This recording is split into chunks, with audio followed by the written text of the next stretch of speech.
सुबह सुबह रमेश की साली मीता का फोन आया। रमेश ने फोन पर जैसे ही हेलो कहा तो उसकी आवाज सुनते ही मीता झट से बोली, जीजा जी आप फौरन घर आ जाइए, बहुत जरूरी बात करनी है आपसे।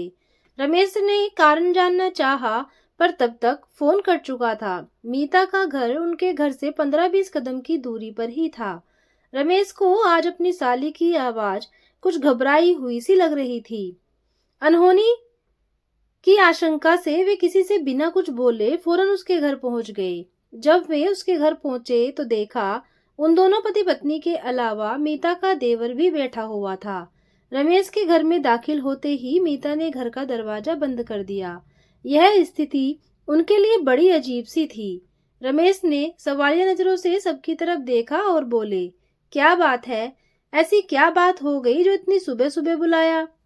मीता कुछ कहती उससे पहले ही उसके पति ने अपना मोबाइल रमेश के आगे रख दिया और बोला, जरा यह देखिए तो। इस पर चिढ़ते हुए रमेश ने कहा, यह क्या बेहुदा मजाक है, क्या वीडियो देखने के लिए बुलाया है मुझे। मीता बोली, नाराज न होइए, आप एक बार देखिए तो सही, आपको सब समझ आ जाएगा। जैसे ही रमेश ने वह वीडियो देखा उसका पूरा जिस्म गुस्से से कांपने लगा और वह ज्यादा देर वहां रुक नहीं सका। बाहर आते ही रमेश ने दामिनी को फोन लगाया। दामिनी की आवाज सुनते ही रमेश की आवाज भर्रा गई, तुम सही थी, मैं एक अच्छा पति नहीं बन पाया। ननन तो तुम्हारी इस लायक थी ही नहीं, जिन बातों पर एक माँ को गौर करना चाहिए था पर तुमने एक पल में ही गौर कर लिया। तुमने तो मुझे होशियार भी किया और हम सब कुछ नहीं समझे। यही नहीं, दीपा पर अंधा विश्वास किया। मुझे अफसोस है कि मैंने उस दिन तुम्हें इतने कड़वे शब्द कहे। अरे जीजा जी आप यह क्या बोले जा रहे हैं, मैंने आपकी किसी बात का बुरा नहीं माना था। अब आप बताइए, यूं ही बेतुकी बातें करते रहेंगे, आखिर हुआ क्या है। रमेश ने पूरी बात बताई और कहा, अब आप ही बताओ मैं क्या करूं, मुझे कुछ समझ नहीं आ रहा। और रमेश की आवाज भर्रा गई, आप परेशान मत होइए, जो होना था हो गया। अब यह सोचने की जरूरत है कि आगे क्या करना है। ऐसा करिए, आप सबसे पहले घर पहुंचिए और दीपा को स्कूल जाने से रोकिए। पर इससे क्या होगा, क्यों नहीं होगा, आप ही बताओ। इस 1-1.5 साल में आपने क्या किसी भी दिन दीपा को कहते हुए सुना कि वह स्कूल नहीं जाना चाहती। चाहे घर में कितना ही जरूरी काम था या तबीयत खराब हुई, लेकिन वह स्कूल गई, मतलब कोई ना कोई रहस्य तो है स्कूल जाने का, कुछ तो संबंध है इस बात से। वैसे भी यदि आप सीधा सीधा सवाल करेंगे तो वह आपको कुछ नहीं बताएगी। देखना, आप स्कूल न जाने की बात से वह विफर जाएगी और फिर आपसे जाने की जिद करेगी। तब मौका होगा उससे सही सवाल करने का।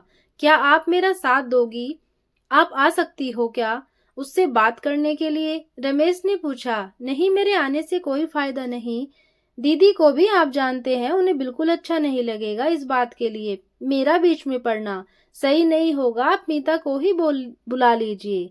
घर जाकर रमेश ने मीता को फोन करके घर बुला लिया और दीपा को स्कूल जाने से रोका।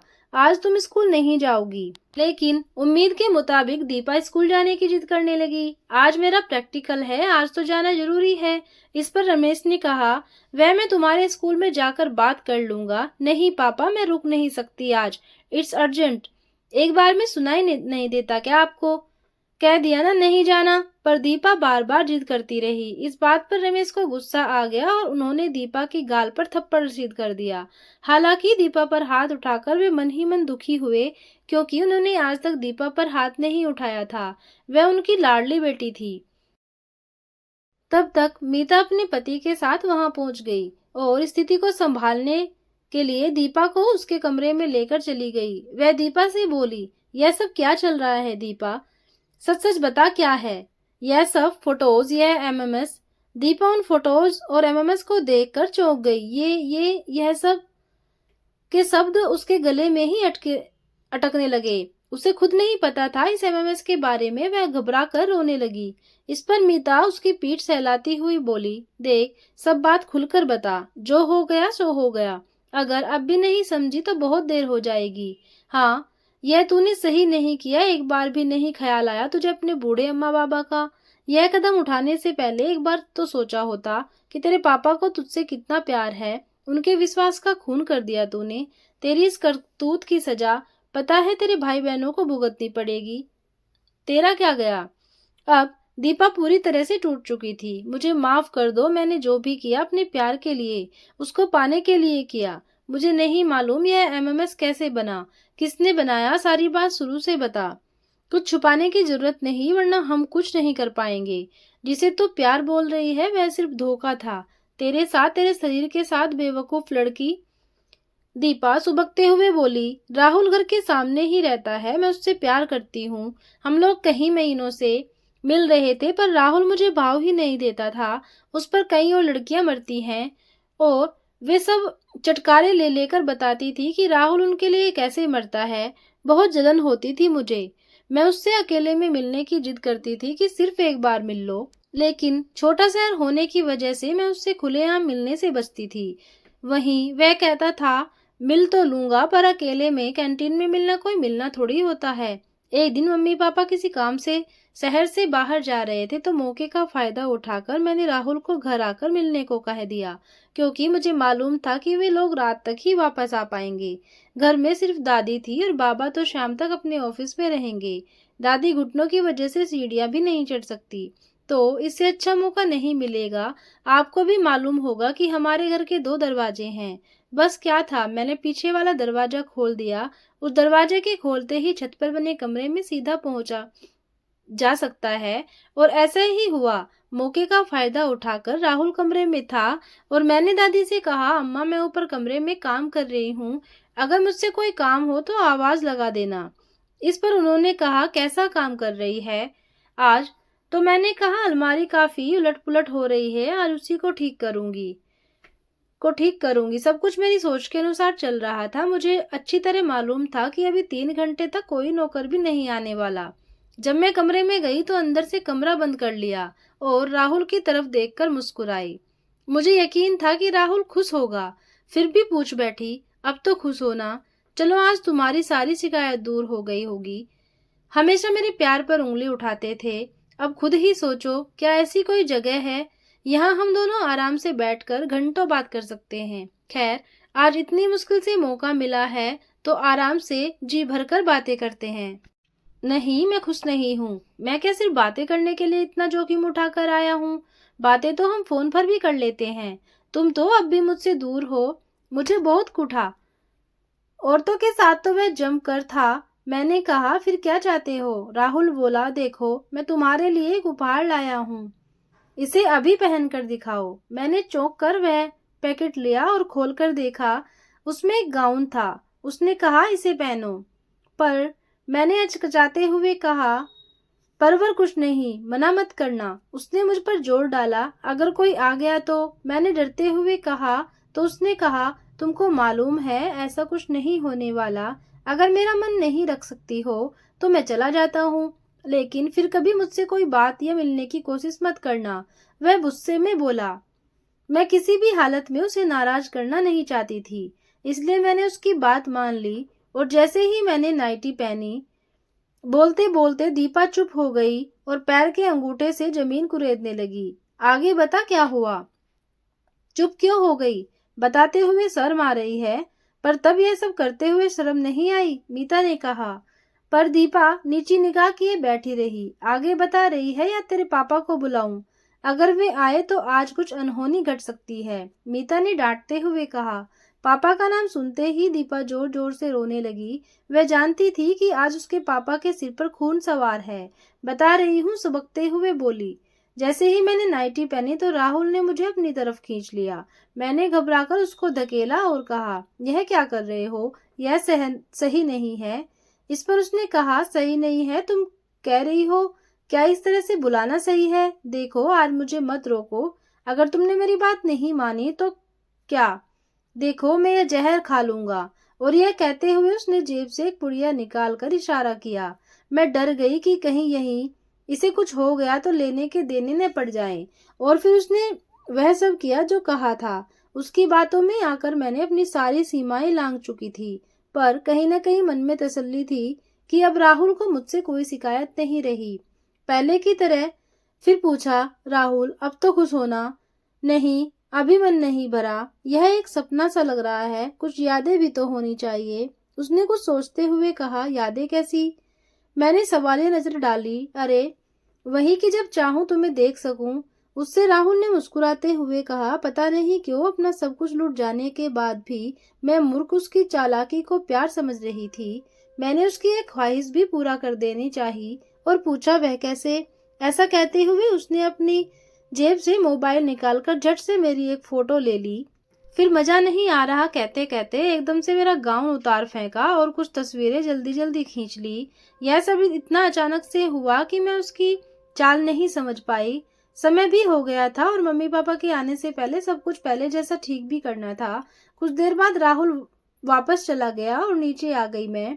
किसी को कुछ नहीं पता लगा। पर कुछ दिनों बाद एक दिन दामिनी मामी घर पर आई। उनकी नजरें मेरे गाल पर पड़े निशान पर अटक गई। वे पूछ बैठी, क्या हो गया तेरी गाल पर? मैंने उससे कहा, कुछ नहीं मामी, गिर गई थी। पर पता नहीं क्यों मामी की नजरें सच भांप चुकी थी। उन्होंने अपनी बात पर जोर देते हुए कहा, गिरने पर इस तरह का निशान कैसे हो गया? यह तो ऐसा लग रहा है जैसे किसी ने जोर से चुम्बन लिया हो। सब ठीक तो है ना दीपा? मैंने नजरें चुराते हुए थोड़े गुस्से के लहजे में कहा, पागल हो गई हो क्या? कुछ सोचकर तो बोला करो। और मैं गुस्से से वहां से उठकर चली गई। लंच के बाद सब लोग बैठे हुए हंसी मजाक कर रहे थे। मामी मुझे समझाने के मकसद से आई तो उन्होंने मुझे खिड़की के पास खड़े होकर राहुल को इशारा करते हुए देख लिया। हालांकि मैं उनके कदमों की आहट से संभल चुकी थी, पर अनुभवी नजरें सब भांप गई थी। मामी ने मम्मी से कहा, दीदी अब आपकी लड़की बड़ी हो गई है, कुछ तो ध्यान रखो। कैसी माँ हो, आपको तो अपने घूमने फिरने की किटी पार्टी से ही फुर्सत नहीं है। पर मम्मी ने उल्टा उनको ही डांट दिया। फिर मामी ने चुटकी लेते हुए मुझसे कहा, क्या बात है दीपू, हम तो तुमसे इतनी दूर मिलने आए हैं और तुम हो कि बात ही नहीं कर रही। अरे भाई, कहीं इश्क विस्क का तो मामला नहीं है? बता दो, कुछ हेल्प कर दूंगी। आप भी ना कुछ भी कहती रहती हो, ऐसा कुछ नहीं है, मैंने अकड़ते हुए कहा। लेकिन मामी को दाल में कुछ काला महसूस हो रहा था। उनका दिल कर रहा था कहीं न कहीं कुछ तो गड़बड़ है। और वे यह भी जानती थी कि ननद से कहने का कोई फायदा नहीं, वे बात की गहराई तो समझेंगी नहीं। इसलिए उनको पापा से ही कहना ठीक लगा। बुरा मत मानिएगा जीजा जी। अब दीपा बच्ची नहीं रही, हो सकता है मैं गलत सोच रही हूँ, पर मैंने उसे इशारों से किसी से बात करते हुए देखा है। पापा ने भी इस बात को कोई खास तवज्जो नहीं दी, सिर्फ अच्छा कहकर बात टाल दी। जब मामी जी ने दोबारा कहा तो पापा ने कहा, मुझे विश्वास है उस पर, ऐसा कुछ नहीं है, मैं अपने आप देख लूंगा। मैं मन ही मन बहुत खुश थी, लेकिन यह खुशी ज्यादा दिन नहीं टिकी। अब राहुल उन फोटोज को दिखाकर मुझे धमकाने लगा, रोज मिलने की जिद करता और मना करने पर मुझसे कहता, अगर आज नहीं मिली तो ये फोटोज तेरे घर वालों को दिखा दूंगा। पहले तो समझ नहीं आया क्या करूं, कैसे मिलूं, पर बाद में रोज स्कूल के पास आते हुए मैं राहुल से मिलने जाने लगी। पर कहाँ मिलती थी तू उससे? मीता ने जानना चाहा। बस स्टैंड के पास उसका एक छोटा सा स्टूडियो है, वहीं मिलता था।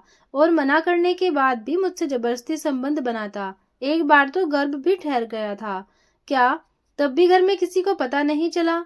मीता चौंकी। नहीं, राहुल ने एक दवा दी थी जिसको खाते ही काफी तबीयत खराब हो गई थी और मैं बेहोश भी हो गई थी। अच्छा, हाँ याद आया, ऐसा कुछ हुआ तो था। और उसके बाद भी तू किसी को लेकर डॉक्टर के पास नहीं गई, अकेले जाकर ही दिखा आई थी। दाद देनी पड़ेगी तेरी हिम्मत की, कहाँ से आ गई इतनी अकल सबको उल्लू बनाने की? वाकई तूने सबको बहुत धोखा दिया, यह सही नहीं हुआ। वहाँ राहुल के अलावा और कौन कौन होता था मुझे नहीं मालूम, लेकिन मुझे इतनी बात समझ में आ गई थी कि राहुल मुझे ब्लैकमेल कर मेरी मजबूरी का फायदा उठा रहा है। और मैं तब से जो भी कर रही थी अपने घर वालों से इस बात को छिपाने की मजबूरी में कर रही थी। मुझे माफ कर दो, मुझे नहीं पता था कि उसने मेरा एमएमएस बना लिया है। मैं नहीं जानती कि उसने यह वीडियो कब बनाया। उसने मुझे कभी एहसास ही नहीं होने दिया कि हम दोनों के अलावा वहां पर कोई तीसरा भी है जो यह वीडियो बना रहा है। और वह बोलते बोलते रोने लगी। मीता को सारा माजरा समझ आ चुका था, वह बस इतना ही कह पाई, बेवकूफ लड़की, अब कौन करेगा यकीन तुझ पर? कच्ची उम्र का प्यार तुझे बर्बाद करके चला गया। इस नासमझी की आंधी ने सब तहस नहस कर दिया। उसने रमेश को सब बताया तो एक बार को तो रमेश को लगा कि सब कुछ खत्म हो गया है, पर सबके समझाने पर उसने सबसे पहले थानेदार से मिलकर वायरल हुआ वीडियो को डिलीट करवाया। अपने शहर के एक रसूखदार आदमी होने की वजह से उनके एक इशारे पर पुलिस वालों ने राहुल को जेल में बंद कर दिया। उसके बाद पूरे